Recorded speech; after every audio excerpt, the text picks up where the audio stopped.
inside. The tour will begin soon with a... Yeah, I'll be nearby something at 7:30.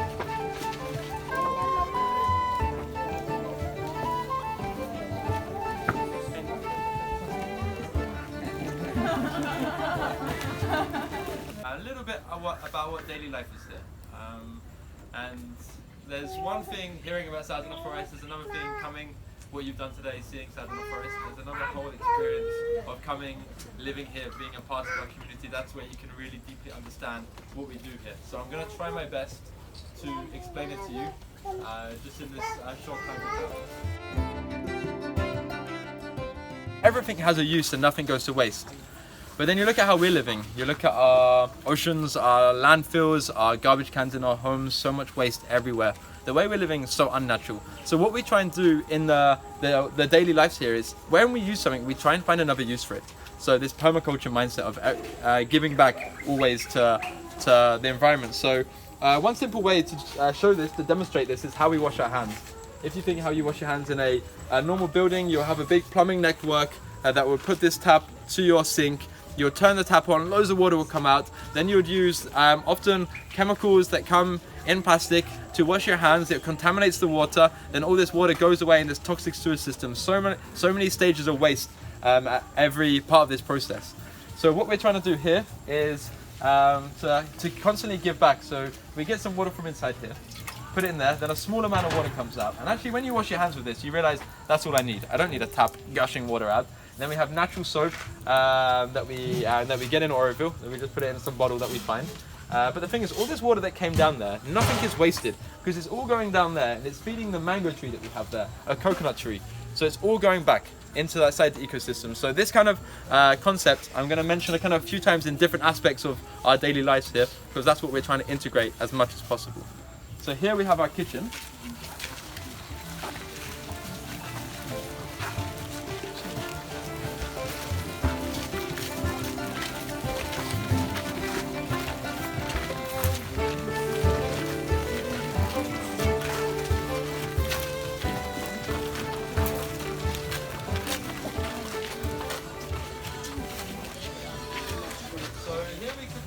On what we call rocket stoves. They're basically stoves designed in a way to focus all the heat up around the pods and not having lots of heat wasted around the sides and everything.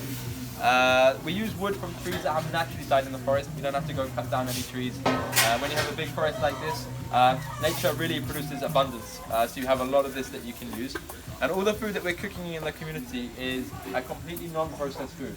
So we're not using any white rice, white sugar, white flour. We're using brown or red rice, palm jaggery instead of white sugar. We're using whole wheat flour and other whole grains instead of white flour. And it's pretty much oil-free cooking as well. We use usually just a tiny spoon just to fry the spices at the start. And we're also cooking together in big quantities using big pots. How many people are we cooking for today? Today around 100. Okay, so we're cooking for around 100 people. So let's say we are cooking on 100 people with 100 people. We have 2 stoves going and some big pots, and we have a small team there chopping everything up. Then let's say if you had 25 families of 4 people all cooking separately. And the main reason for the destruction of the oceans is the fishing industry. We talk about not using plastic straws to save the oceans, but only 0.003% of the plastic in the oceans are from plastic straws.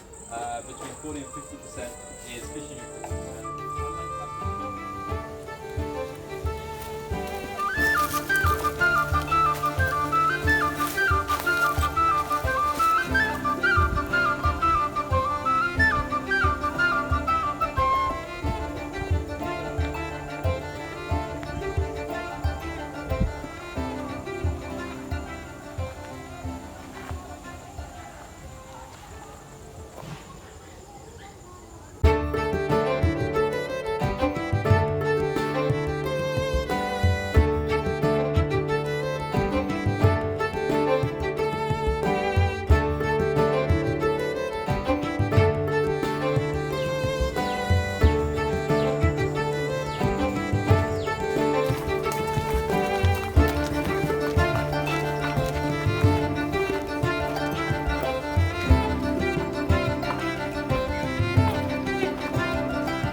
easy.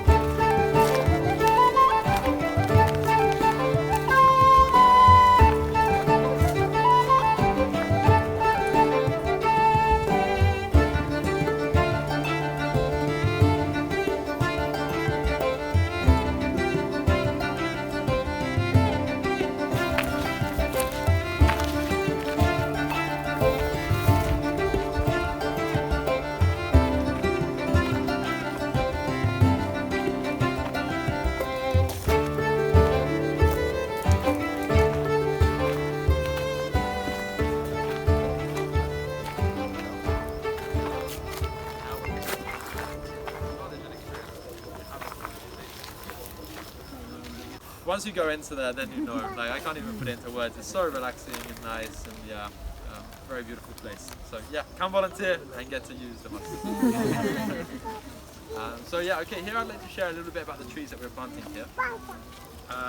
So the interesting thing about this area in the years, so it's a scattered with seeds in this land, and nothing really grew because the land was so dry. There's only one thing that was trees started growing.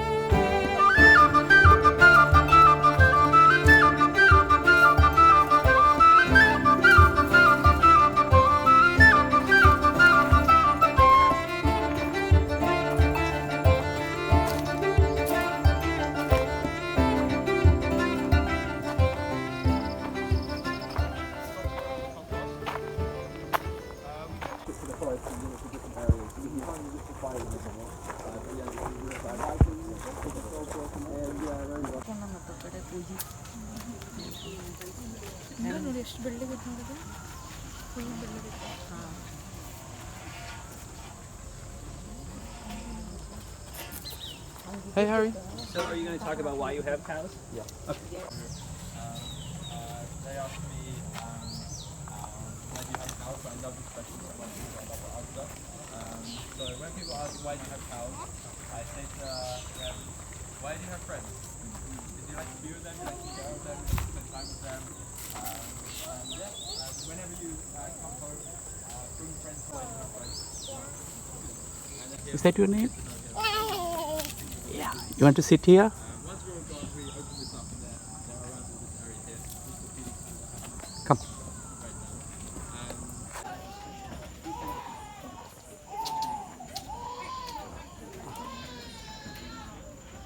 Right Okay, sorry.